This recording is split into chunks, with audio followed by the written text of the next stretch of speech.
وبارك على نبينا وحبيبنا وقرة أعيننا محمد وعلى آله. Is the Fatah Mecca, or the reclaiming of Mecca. And historically, maybe just bring down the book just a little bit.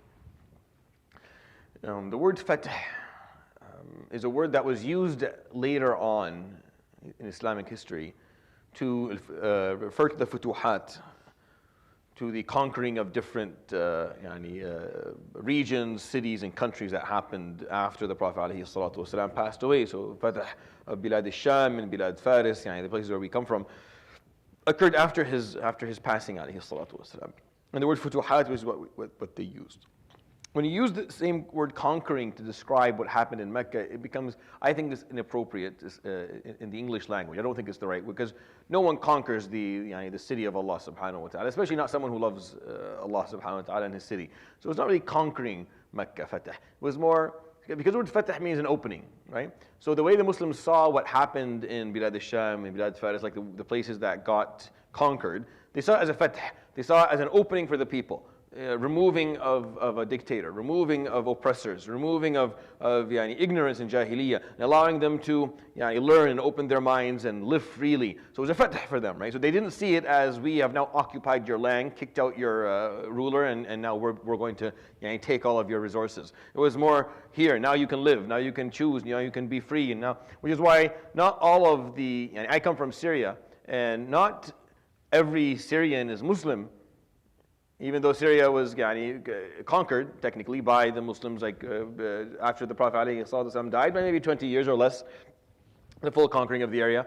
And yet there are still a lot of Christians and Yazidis and Jewish people, and like there's all these other small denominations of different faiths that exist and have always existed there.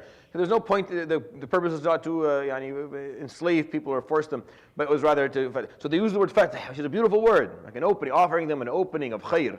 And that's what they saw the way, and from that usage, and they used that word for that because they were drawing a parallel to the usage of the word Fatah Mecca, the opening that was Mecca was offering. Mecca went from being oppressed or mistreated or filled with asnam and shirk and all, to Fatah, to an opening where people now could practice appropriately and they learn the deen and be free again. So we sometimes translate the word Fatah to conquering.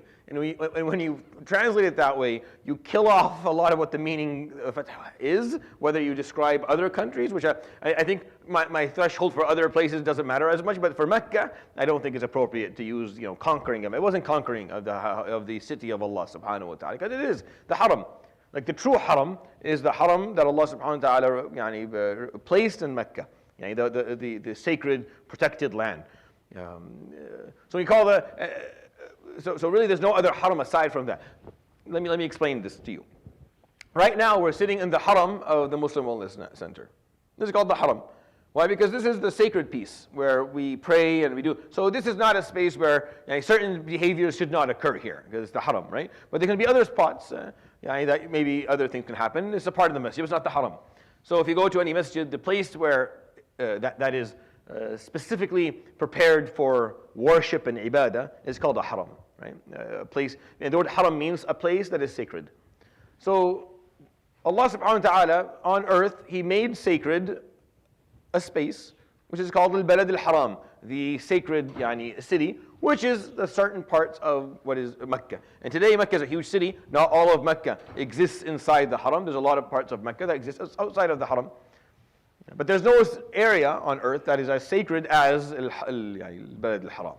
There's the Holy Land that starts from northern Syria, going through Palestine and Lebanon and Iraq and parts of Iraq and Urdun and going right down to where Mecca is in Saudi Arabia. That's all the land of Abraham alayhi salam. That's what that is. But to talk about the haram, we're talking about just a small area that Arafah doesn't even exist in. Arafah is not inside the haram, it's right outside of it.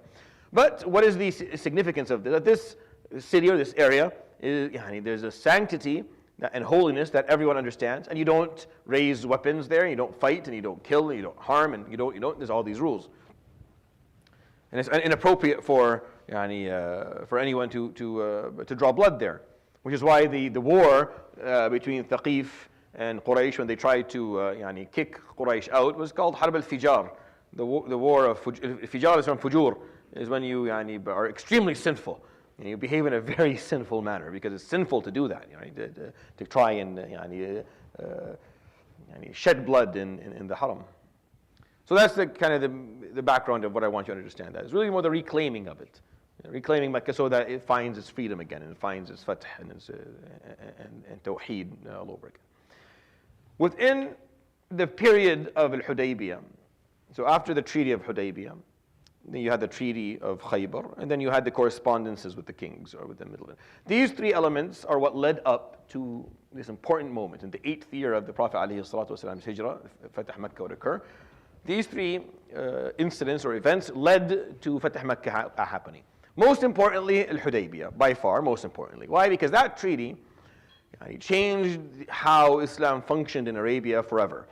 The number of Muslims that, we're going to see, and I'll draw the graph for you inshallah at the end of Fatah Makkah.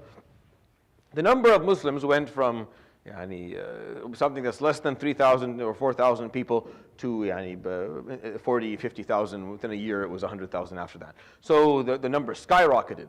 All of these tribes entered into the hilf, to the alliance of Muhammad alayhi salatu wasalam, of the Prophet and the Muslims. And many of these tribes accepted Islam fully. They all became Muslim and they removed their asnam and they learned salah. And the Prophet ﷺ was actually busy in Hudaybiyah, after Hudaybiyah for those years.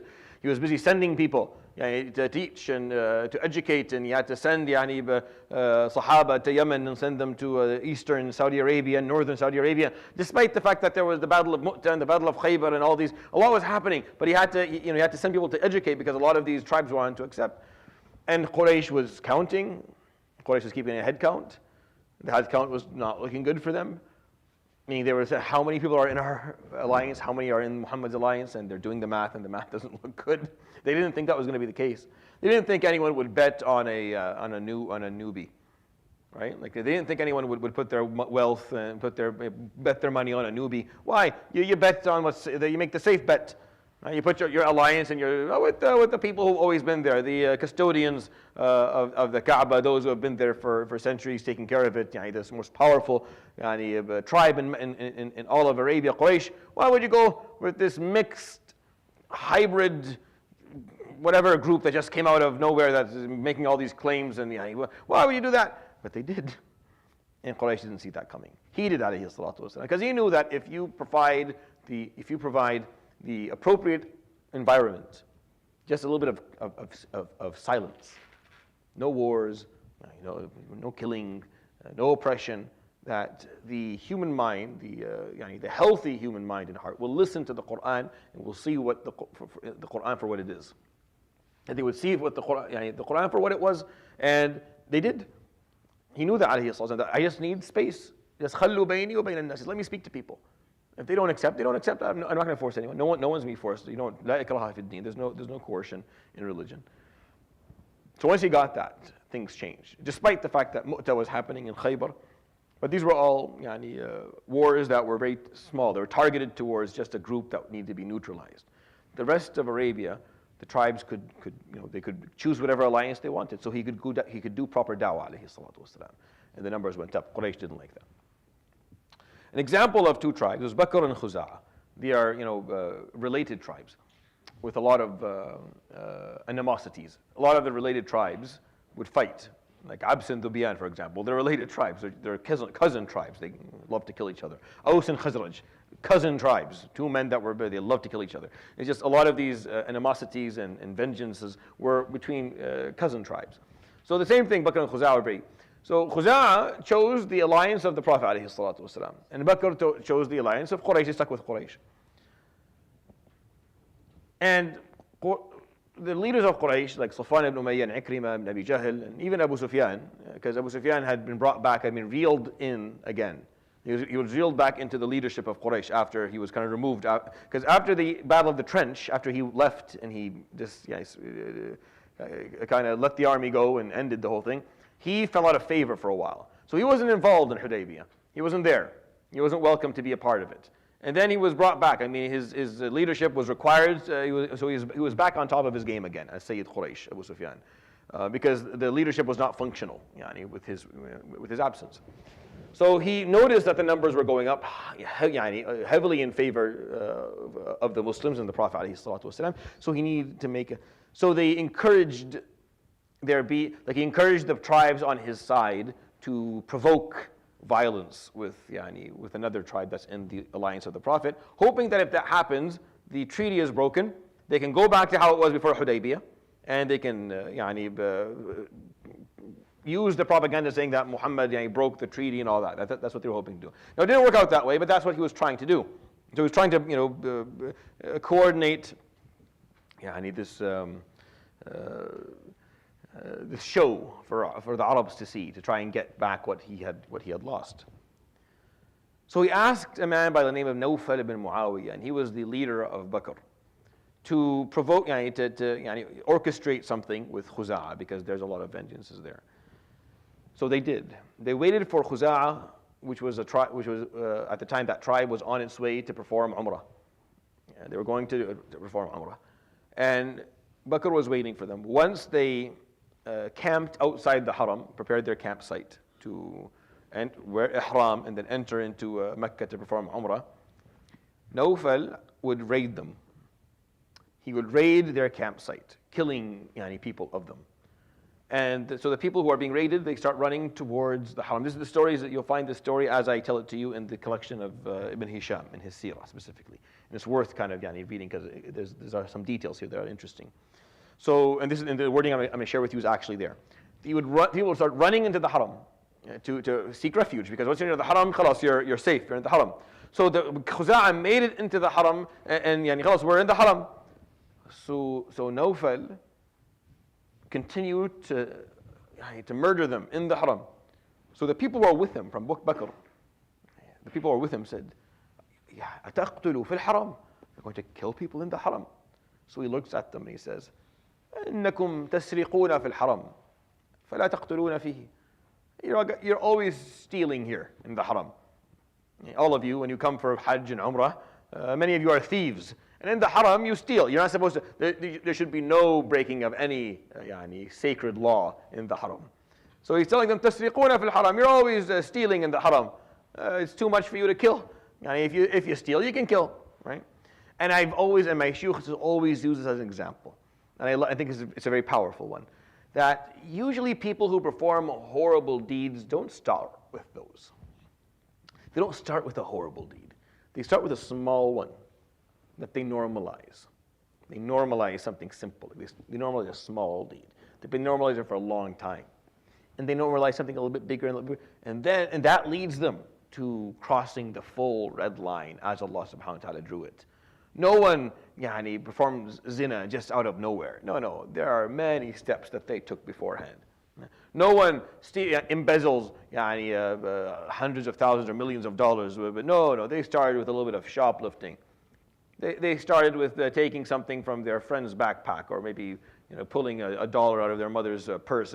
They started with something simple, right? But they allowed themselves to do it. And over time, they allowed a little bit more, and then a little bit more, and then a little bit more. And then suddenly, no one, you can't live your life, all your life, you are honest and you are trustworthy, and then out of nowhere you go and you steal $1 million. No one does this. In order for you to allow yourself to do something like that, you have to start small. You have to start small.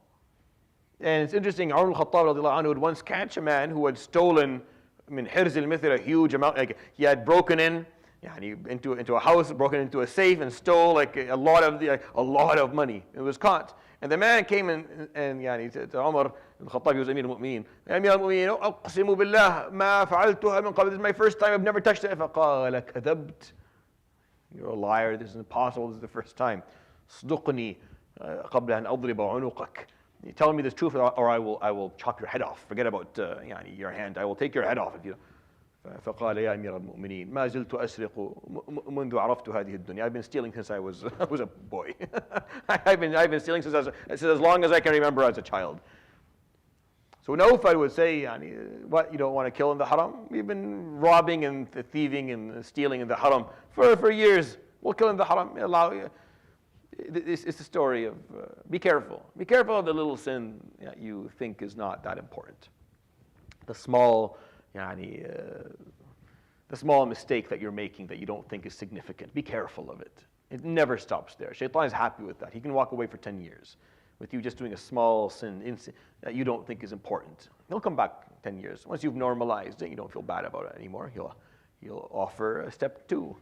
He has a catalog. He has a very nice algorithm he's figured out. Here's step 2 for you.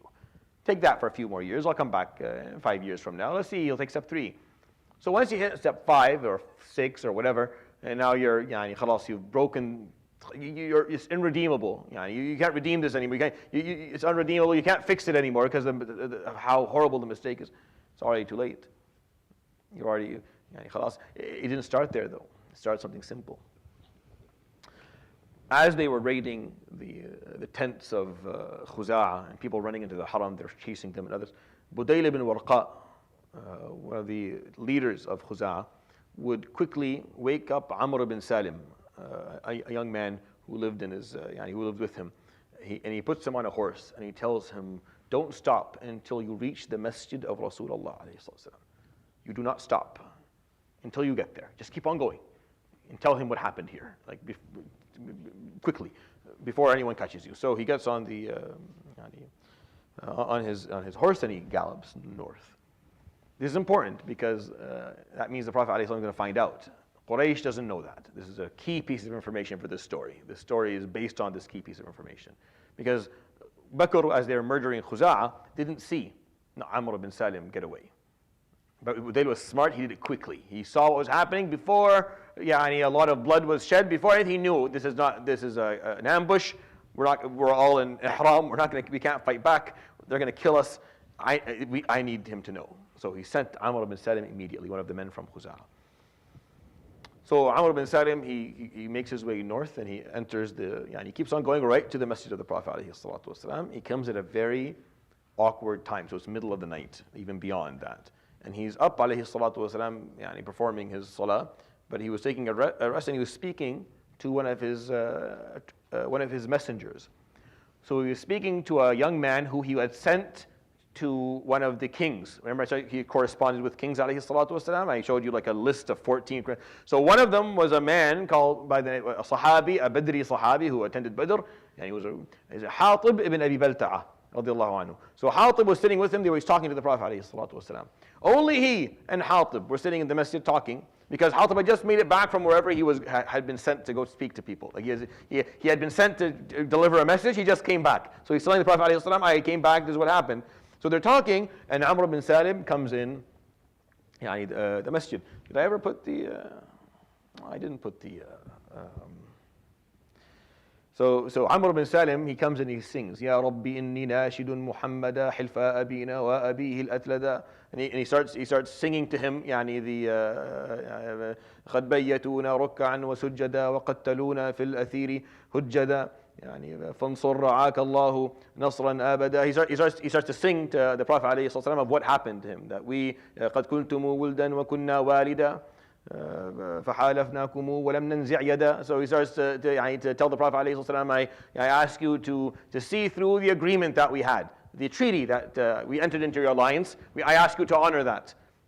Historically, we were always a grandfather tribe to you. Like Khuza'a was always a tribe that took care of Kinana or Quraysh, the Prophet ﷺ's tribe, or Banu Hashim. قد كنتم ولدا. You were always kids. وكنا والدا. We were like a father to you. And we entered into your treaty, and we did not break the agreement. As you commanded, we have behaved. So strengthen it, stand by us. And they murdered us as we are rukka' sujada. We are making ruku' and sujood. They murdered us, killed us in Al-Athir. Al-Athir is an area, is where they camp, their campsite, right outside of Mecca. They killed us as we were preparing ourselves for worship. So he sings this, he makes this song. So the Prophet ﷺ gets very emotional hearing this. Poetry is powerful. It's a powerful.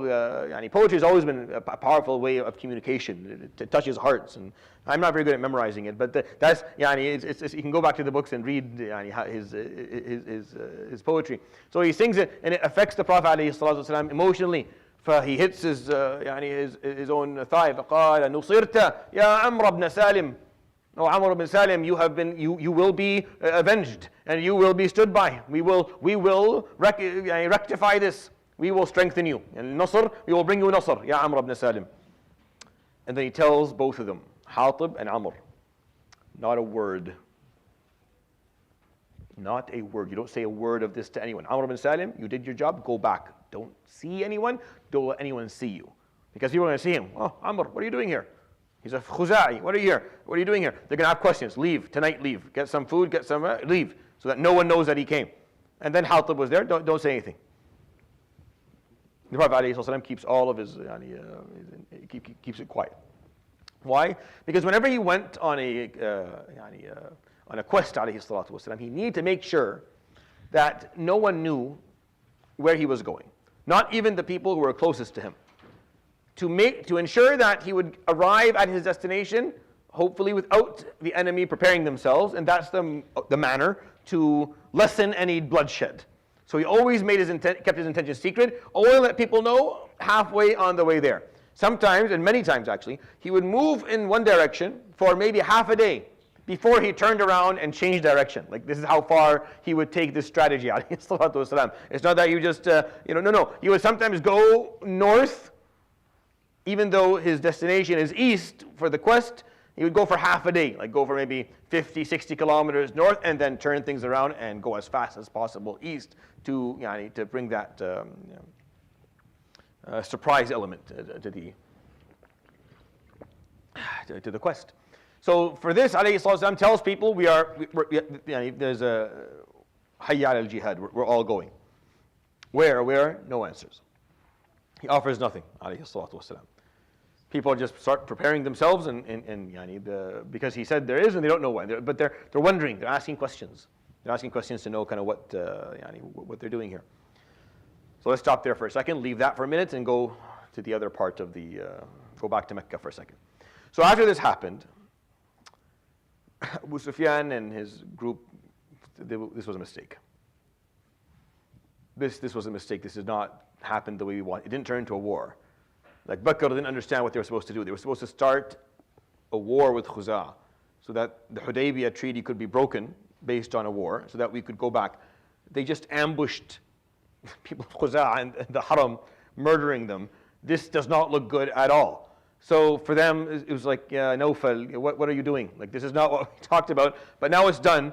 So they're sitting there and they're getting scared. Like, how do we fix this? How do you fix this?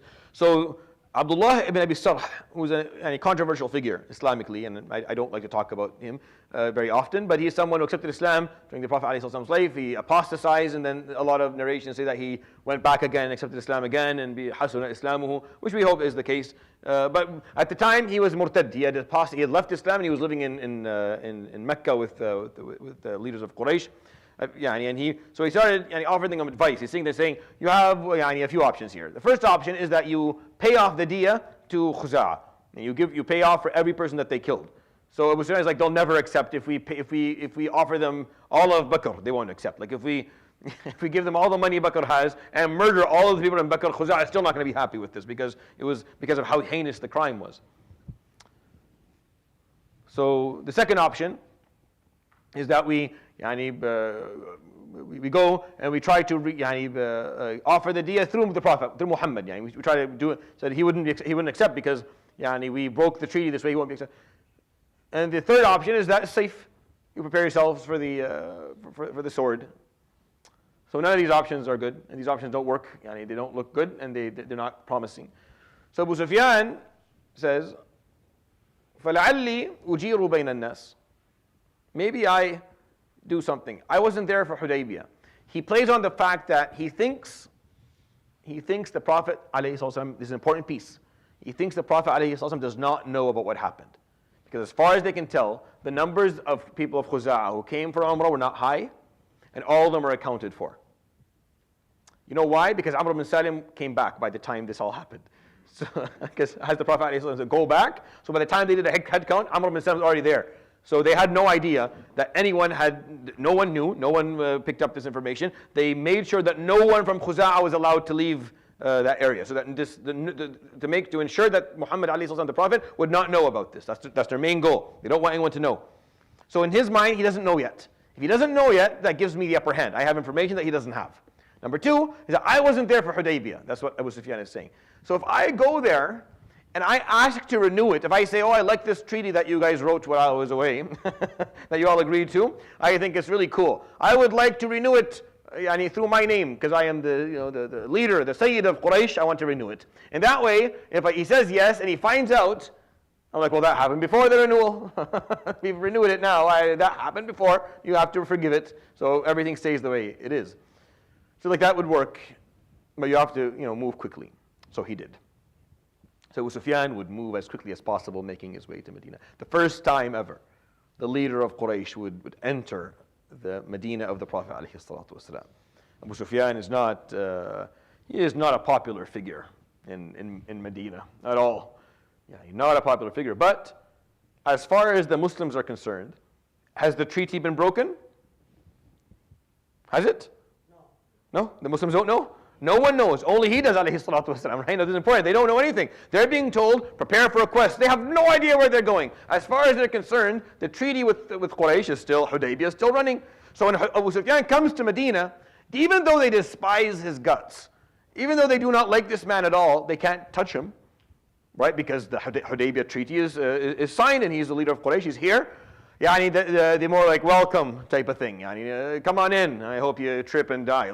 But that's what. But they can't say anything to him because the treaty, as far as the only person who knows the treaty is the Prophet ﷺ, right? So he knows the treaty has been broken, but no one else does.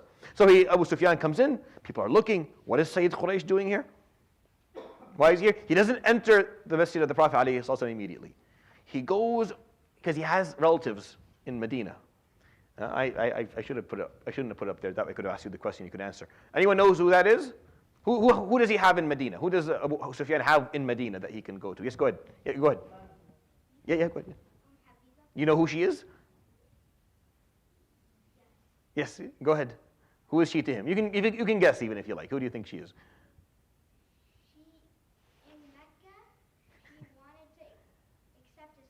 Yeah, but you know how is she related to him? Do you know?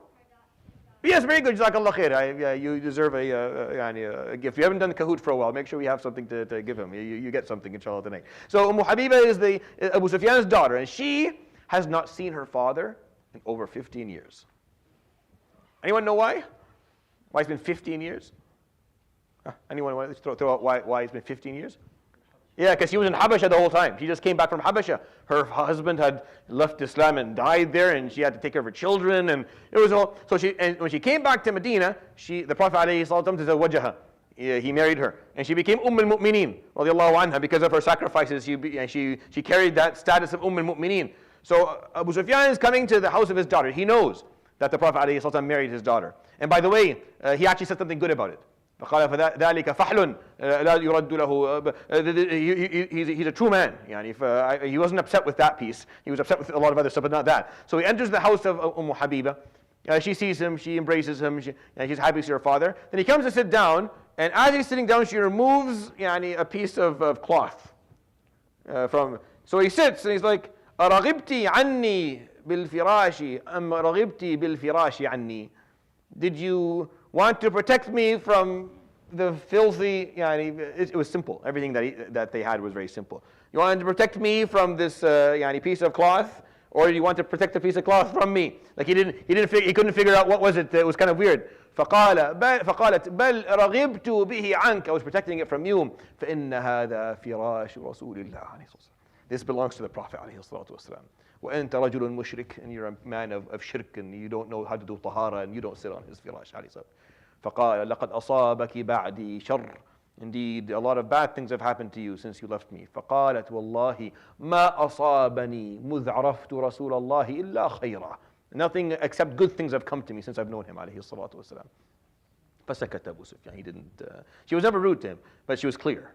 And that's the love Habiba had for the Prophet ﷺ, and the respect that they had for him ﷺ, by spending time with him. See, it's the people who are close to you most who know you most in this life, right? Someone who knows you from afar thinks highly of you, but they don't know how you are behind closed doors. They don't know what you're like once you're at home. They don't know the real you, but your wife does. Your spouse does, because that's the version of you that they get. You can't keep up a front in front of your wife or your spouse forever. And even if you try for like a year or two, at the end, it all falls off and you just have to be yourself. So a wife of the Prophet ﷺ, in my opinion, is the person that I listen to when we speak of his character. Like that's who I'm listening to. I'm not interested in the, like I like it. It's obviously valuable, the descriptions of the Sahaba, people who met him once or saw him or something's nice. But what I really, the way I built my understanding of who Rasulullah was from his wives, the people who lived with him. And when you find that he was married to more than one woman, and all of them, like not one of them, even after he passed away, like years after he was gone, and years after they had relocated to places where they were fully immune, they were safe and immune, not one of them went ahead and had anything to say except good things about him, and respect and love, and they saw, that is where you know the character of the person. Because it's after someone passes away that the people whom they abused will come out of the woodworks and start talking about it. And you look at his life, alayhi salatu wasalam. If it was just one wife, you would say, well, maybe she was misled, but there was more than one woman. And they had every reason, because of the fact that there's more than one wife, to say something, not one of them. Actually, not one of them had anything negative to say about his character, alayhi salatu wasalam. Habiba, she just met her, she hasn't seen her father for a decade and a half. And yet she still feels that way about the Prophet ﷺ. He asks her, where is he? He doesn't know what the masjid is. Abu Sufyan has no understanding of what a masjid is. How would he? He hasn't seen a masjid. Al-Haram, al-Kaaba is a Kaaba. It's different. It's not. Today it's similar to masajid, but back then. So she tells him, go this way, this way, this way. You'll find him sitting inside something called the masjid. So he goes, and people are all looking. There's a lot of buzz in Medina that Sayyid Quraysh is here. The Prophet ﷺ is told, he's like, okay, he knows. He knows what's happening here. He's going to play it, he is smooth, alayhi salatu wasalam. You'll hear as smooth as can be. But he knows that Abu Sufyan is here. Abu Sufyan is here, and he tells people, don't no one say anything.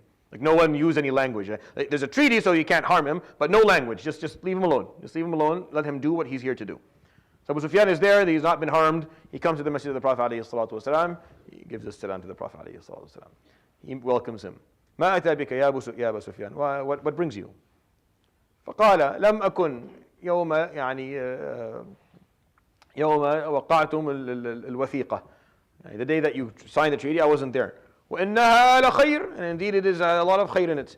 فإني أريد وأنا سيد قريش أن أجددها وأجدد العهد. As the leader of Quraysh, I want to renew this treaty publicly in front of it. He made this. He was a showman, Abu Sufyan. He wasn't some guy who he knows how to speak. He's an orator. One of the great khutaba of the Arab was Abu Sufyan, Sakhr ibn Harb. He was al-Umawi. He was a very strong-willed person. He was very intelligent. He knew how to speak. So he put on a show. He gave a full khutbah in the masjid talking about how much barakah there was in this treaty, how the Prophet ﷺ's vision needs to be protected. He said, he was just trying to kill them like a year ago. But he starts saying all these things, and he says, I am the Sayyid of Quraysh, and I would like to renew this treaty publicly in front of all of you. So people all feel very happy. Abu Sufyan is there. فقال ولم ذاك يا أبا سفيان أو أحدثتم حدثا. Why would you want to renew it? Did you do something? فقال لا. No, we did nothing. فقال لم تحدثوا حدثا. Like you didn't do anything wrong, nothing happened that requires it to be renewed. فقال لا. And so he lies very clearly. فقال فإننا على العهد القديم. We'll stick to the old one. We'll stick to the old treaty and he walks away. He leaves. He goes. He doesn't say he has work to do. He goes to work. So Sufyan has left there. It didn't pick up. So he goes to Abu Bakr. He knows Abu Bakr well, obviously from Mecca. فقال يا أبو بكر هل تجير بين الناس? I need you to perform jiwar. What does that mean? It means I want you to renew, basically, just to make it in simple terms, to translate it appropriately, is to renew the treaty on your name. And say that I carry the burden of protecting both the Muslims and Quraysh from one another and keeping the peace. Like you just say that because his name was heavy, Abu Bakr at the time, obviously, for Quraysh and for the Muslims. So he was a respected figure. So can you do that for me? For Abu Bakr would say, إني على العهد الأول. I don't have any reason to do that. I'm still committed to the early. None of them. See, the Prophet ﷺ knew this wasn't going to work. He didn't have to tell anybody anything. Because he knew that none of the Sahaba would go ahead and do something that he was offered to do and he didn't do. Abu Sufyan doesn't understand that. doesn't understand ittiba', doesn't understand followship. How do you follow someone? So the Sahaba do, of course. It was offered to the Prophet ﷺ. He declined. No, which Sahabi is going to go ahead and say, I'll do it? A'udhu billah. They're all going to follow him ﷺ in his footsteps. So he goes to Abu Bakr. It doesn't work. So he goes to Umar ibn Khattab. He knew him well back in the day. So he tells him, before Islam, he knew him very well. هل تجير بين الناس؟ فقال عمر أما وجدت غيري? You didn't find anyone else to talk to? والله لو لم أجد إلا النمل أقاتلكم به لقاتلتكم وإني أدعو الله إذا كان هذا العهد موصولا أن يمزقه الله وإذا كان ممزقا أن لا يصله الله. I say, if I had nothing but ants to fight you with, I would fight you with ants. I make dua every day that if this treaty is still there, that Allah destroys it, and that if Allah has destroyed it, that it never gets remedied again. You want me to go and protect it? You have no idea how I can't wait. I can't wait for you guys to break this treaty so that we can end this. So he's like, I'm sorry. He goes to Uthman. Same thing. Ya Uthman, هل تجير بين الناس? Will you perform the jiwar or ijara amongst people? فقال أنا على ما عليه رسول الله عليه السلام. I do whatever the Prophet عليه السلام does. He said that, I stick to it. So he goes to Sayyidina Ali ibn Abi Talib. And he asked Sayyidina Ali, Ya Ali, هل تجير بين الناس? Will you perform jiwar your... Ali was, he's an older, he's a man. Back in Mecca, he was a 10-year-old boy that Abu Sufyan enjoyed mocking and playing with. He enjoyed pushing Ali around. There are stories of how Ali was a kid with the Prophet ﷺ. He put his hand in the Prophet ﷺ's hand and he gave his bay'ah and he stood. And Abu Sufyan enjoyed mistreating Ali for years. Now Ali is a man and married with kids and he's asking him, تُجِيرُ بَيْنِي وَبَيْنَ النَّاسِ. So Ali decided to have some fun with him. فقال لا أنا على ما عليه رسول الله. I am going to continue to follow that which the Prophet ﷺ follows. So Abu Sufyan turns to his wife, Ali's wife, Fatima al-Zahra alayhi salam, the Prophet alayhi salam's daughter. He turns to her. فقال يا فاطمة أتجيرين بين الناس? Would you offer your protection? فقالت ومتى تجير النساء? Since when do women do this? Why are you asking me? I'm a woman. I don't do this. فقال أفلا أمرت أبناءك الحسن والحسين ليجيروا بين الناس? Can you not command your two sons? They were like maybe 4 or 5 years old. Command them to perform jiwar. They are the grandchildren of Muhammad ibn Abdullah and Abdul Muttalib himself. Ask them to. فقالت. So Ali looked at him. فقال يا أبا سفيان أوصل بك الأمر إلى أن تطلب من الأطفال? Have you reached the point of desperation that you need to ask the children to do it? Abu Sufyan quieted down. And what goes around comes around in life, right? You humiliate someone, just wait. Just wait. It goes around, comes around.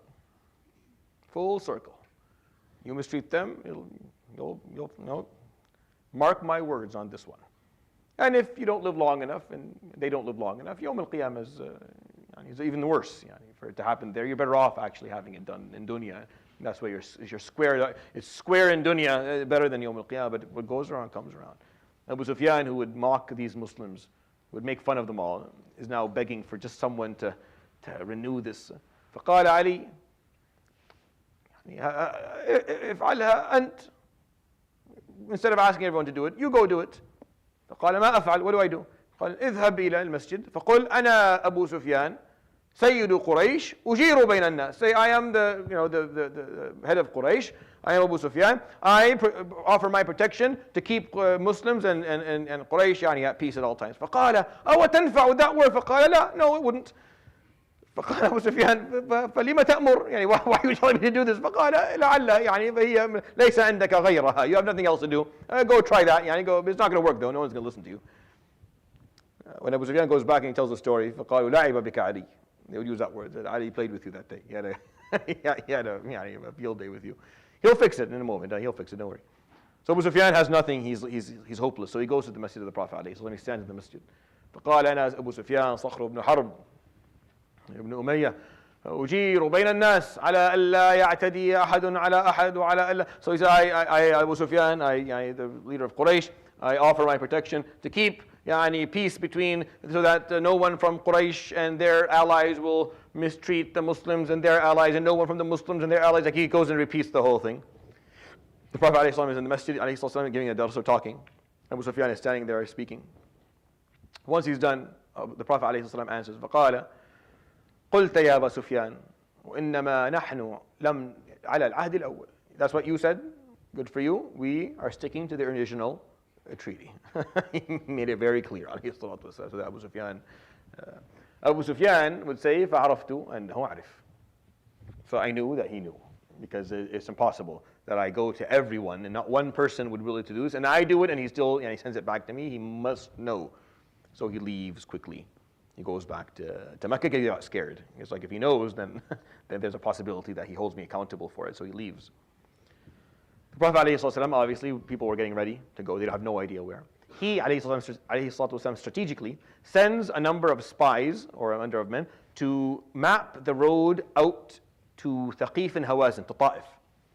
So the people, the Muslims who think they're smart, the Sahaba who think they're being smart, are waiting to see where are the intelligence groups going to be sent. And they saw them being sent to Thaqif and Hawazin, like, we figured it out. We're going to, we're going to fight the people in Ta'if. Khalas, we figured it out.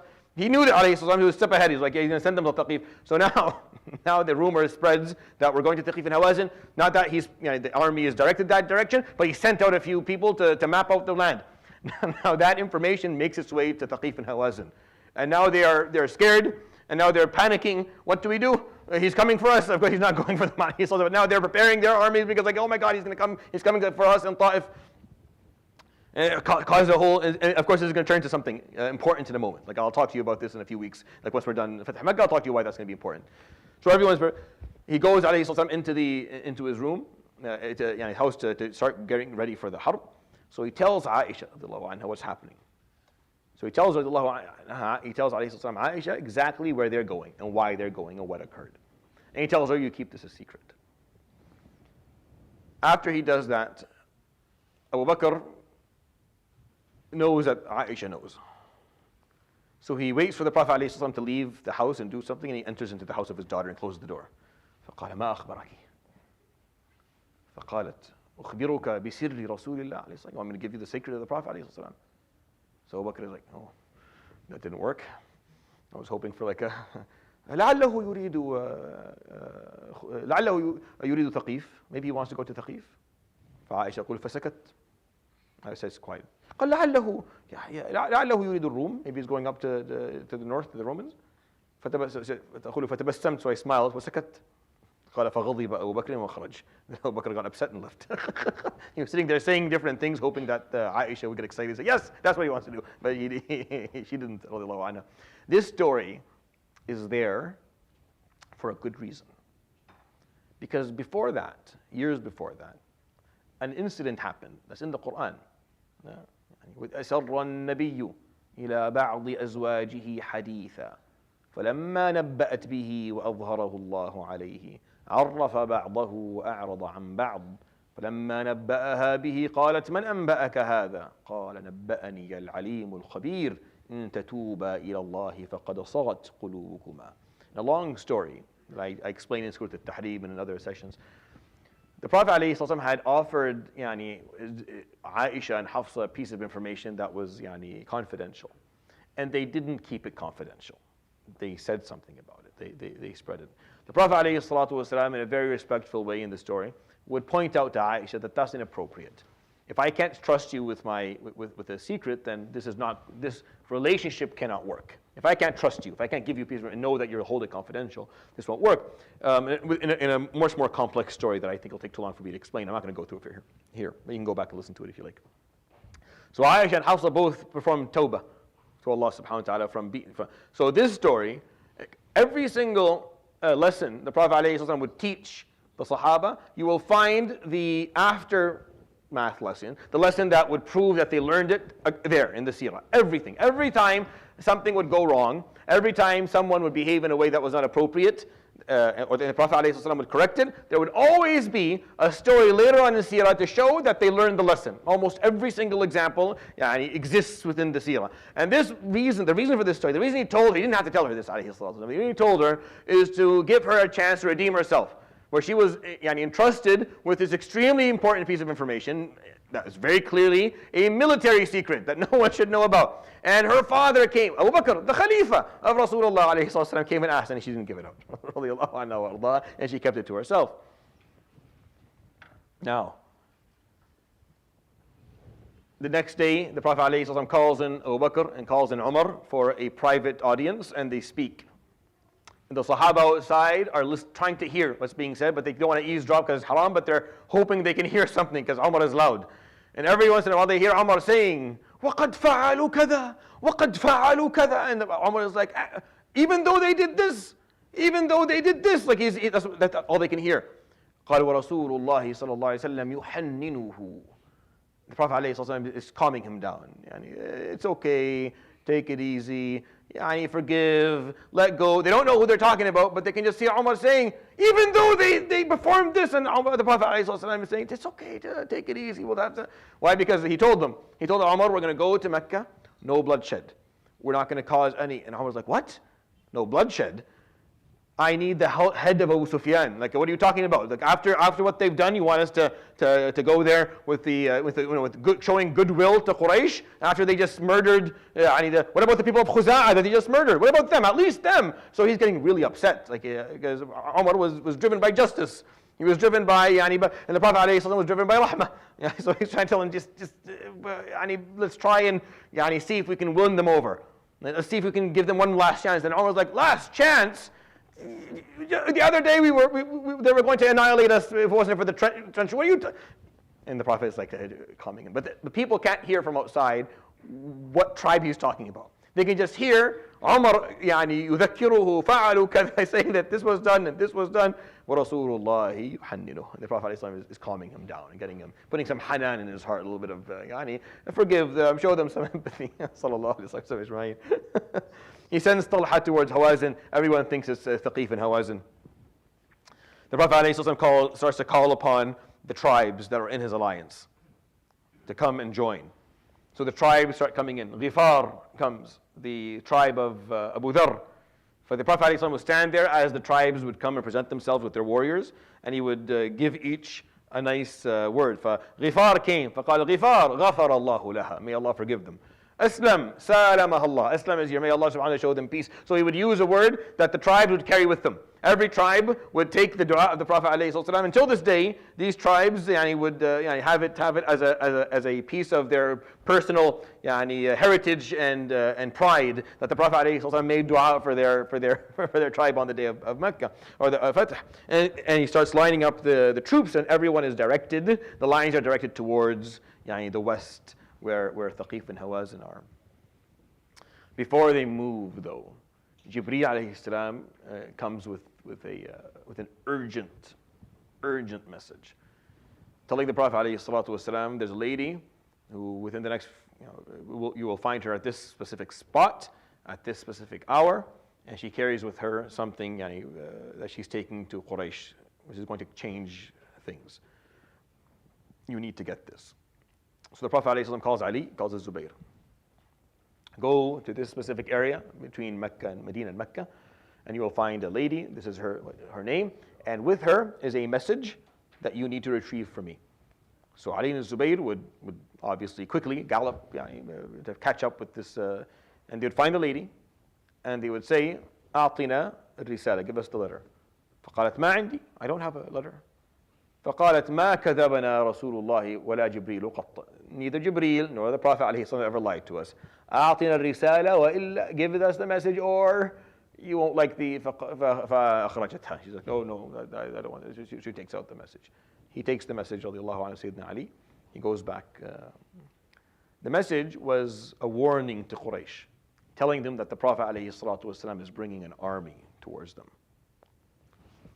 Who sent it? The only other person who knew about this. Amr ibn Salim al-Khuza'i is down in Mecca already, like with Khuza'a, waiting for the Prophet. It wasn't him. It was the guy who was sitting with him in the masjid. Remember I told you it was a guy sitting with him, talking to him in the masjid that night? Well, Hatib, the great Sahabi, is sitting there. He sent this message. Before they leave for the army, for the quest, no one knows yet. Again, still to this moment, no one knows what happened. Like the Muslims don't know, aside from Abu Bakr and Umar and Aisha, right? So the Prophet ﷺ is in the masjid. All the Sahaba are there. Hatib is there. The Prophet ﷺ knows exactly who sent this because no one else knew. And Ali brings the letter. And he tells him, Ali, read the letter. So Ali reads the letter. From Hatib ibn Abi Balta'a ila Abi Sufyan, Sayyidi Quraysh, or he starts naming the great names of Quraysh. Rasulullah, he tells him the story. The Prophet ﷺ takes the paper and he throws it at Hatib. قال ما هذا يا حاطب? What is this? What is this? So Umar is ready to take this man's head off. And Hatib says, Ya Rasulullah, Wallahi ma baddalt wa la ghayyart. وإني مؤمن بالله ورسوله محب لله ورسوله يا رسول الله, I haven't changed, I haven't apostatized, I haven't changed sides, I have not changed my loyalties, I still believe in Allah and His Prophet, I still love Allah and His Prophet. ولكنني امرؤ لصيق بقريش, I am a person from Quraysh who does not belong to Quraysh. I am a man from another tribe that was enslaved and then he got his became free. وَإِنَّ لِي فِي قُرَيْشٍ عِيَالًا, and I have like my family, I left them all back there, I was never able to bring them out. فإني أحببت أن يكون لي عندهم ما يحمون به عيالي إذا دخلنا عليهم. I wanted to give them a reason to protect my family once we enter Mecca, because his fear is like, if we enter Mecca, which we are, we're way more powerful than they are. We have way more, like, it's easy. This is not going to be a difficult war at all. So we're going to win this. I didn't want them to decide to execute all the Muslims in Mecca or kill all their family members. I wanted to give them a reason to protect mine because I have no tribe to protect me. So that's his excuse, radiallahu anhu. No, it doesn't justify what he did. What he did was absolutely wrong. That goes without saying. You sent to the enemy confidential information, military information. You are telling the enemy the plan beforehand. You are giving. Had this letter made it to Quraysh, and Abu Sufyan knew that they were coming, then they would have had enough time to put together all of their allies. And yes, the Muslims would have won that war. But the amount of bloodshed that was going to happen would have been. You're going to see when I tell you the story, there's almost no bloodshed. The Prophet ﷺ was planning this so there would be no bloodshed. No blood would be spilled, very little. But if Quraysh knew a day or two in advance, and they had enough time to call upon all of the tribes. Remember on the day of Hudaybiyah, he had the Ahabish or the Ahbash. He had them in the all these tribes that would be happy to defend Mecca. If they put them all together, now there are two armies, and now it's going to be a war, and the people are going to die. Lots of people are going to die. So the reason that this was caught was for to save the world from more bloodshed. But I've always thought about this moment in the life of. Let me tell you what happens, and I'll go back to it. So Umar al-Khattab is ready to. Ya Rasulullah, murni adrib unuqa hada al-munafiq. Ya Rabb, O Prophet of Allah, give me the order, and I'll off with his head. فقال ما يا عمر. Be quiet, Umar, don't speak. لعل الله اطلع على أهل بدر فقال لهم اذهبوا فافعلوا ما شئتم قد غفرت لكم. Maybe Allah, what do you know, Umar? Maybe Allah looked at you. Maybe لعل here, maybe is that it happened, but it's just the way he spoke, alayhi salatu wasalam. The Arabs, obviously those who were listening to understood. Maybe Allah looked at the people who attended Badr and He said, go, O people of Badr, do what you will, I will always forgive you. قال فسكت عمر. And the Sahaba sakatu as well. Why? Because this was one of the number of times in his life, alayhi salatu wasalam, where he pointed out the status of the people who fought during the battle of Badr. And it's like, yes, you performed a horrible, horrible mistake. But we don't erase your legacy because of it. This is an important piece to think about. I'm going to end with that because the story obviously is still at the beginning of it. But I think it's worth thinking about this for a moment. People make mistakes. Hatib made a mistake. It was a bad mistake, for sure. It was a bad mistake. But that doesn't mean Hatib is a bad person. It doesn't mean that this mistake will erase all of the good that he's done in this life. We tend to have this problem as human beings. We tend to struggle with characters. If there's a public character or someone that we know of, and they make a mistake, we are quick to discredit them fully, forever. A scholar or a politician or someone that you admire. And we lack the ability to see that there's a lot of khair that this person did. And yes, they made a mistake, but it doesn't mean that we discredit all of their legacy. This is important. It's hard. It doesn't mean also that someone who has a great legacy or someone who's done a lot cannot make a mistake, and we will justify the mistake and cover it up. No. Hatib's mistake was not concealed. Hatib's mistake was brought to the public eye. He didn't have to do that, alayhi salatu wasalam. It is at that moment that the Muslims found out where they were going. They didn't know where they were going up to that moment. Thaqif and Hawazin. And then the Prophet ﷺ brings to the public eye what Hatib did. So now they know we're going towards Mecca, because Hatib knew. He had heard Amr ibn Salim's poetry, he knew. So now the Sahaba know, we're going to Mecca. Oh my God. La ilaha illallah, to Mecca? We're going to Mecca. This is insane news. For them, that was not even imaginable, that we go and we reclaim the holy city, we kick Quraysh out, Allahu Akbar. That's Fatah. That is the biggest, that's what we've been working for all these years. So he is about to ruin this with his action. So this is a horrible behavior. It doesn't erase the fact that on the day of Badr, he was one of the 314 men who stood there. It doesn't take it away from him. He still has that, right? And this is important in life. You're good. Understand this on a couple of levels, if you don't mind. This story, there's a number of levels to it that you should look at.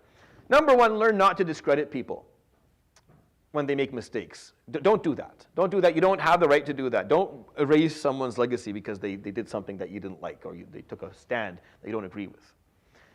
Also, never let someone's status take away the importance of accountability. A mistake has been made. That doesn't, just because they have status and they did good work, that we're going to cover up the mistake or act like it didn't happen or ignore it. No, it has to be addressed. It has to be dealt with. This balance that he was able to provide, alayhi salatu wasalam, in my opinion, is of great importance and significance.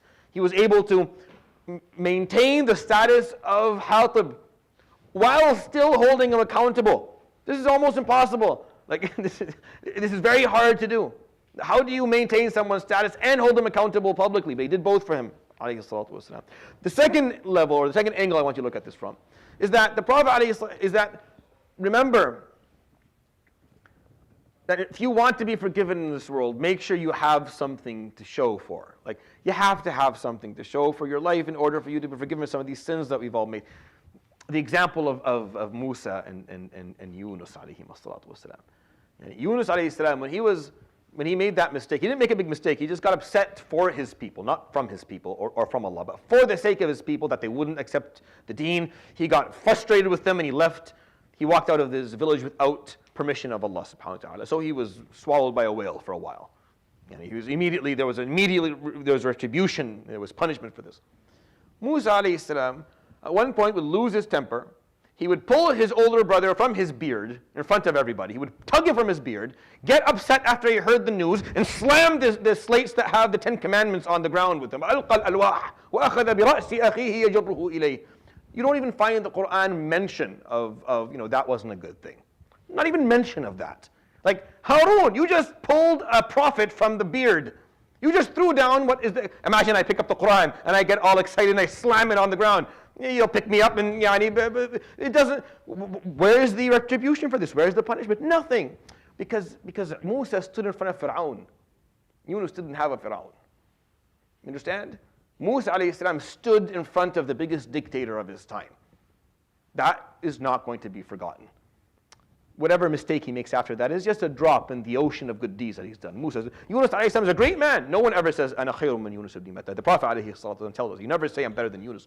But he didn't have that experience. He didn't have that deed that was of that magnitude, that was going to allow for a mistake to go. No, there was nothing. You made a mistake, it has to be, in order for the Yunus to be in the highest ranked Yawm al-Qiyamah, the smallest mistake has to be immediately corrected with retribution. But the Prophet Musa alayhi salam had done something so significant, so heavy, so difficult, that something like that. Imagine throwing the Torah on the floor. So it's okay. It's okay. It's Musa. Did you stand in front of Fir'aun? Hatib had that. Hatib betrayed the trust of the Prophet ﷺ and sent a message to Quraysh, but he was there for Badr. Where is your Badr? You need a Badr. Like, you need something. You need to have something. You need it in order for you to be able to have all of these bad, kind of overlooked and ignored. You have to have something. Make sure that in your life you produce something that you can say, I did this. I know I sucked at all this other stuff. I'm not good, but I did this. At least I tried, and I did something. And that is why I think this story is so important.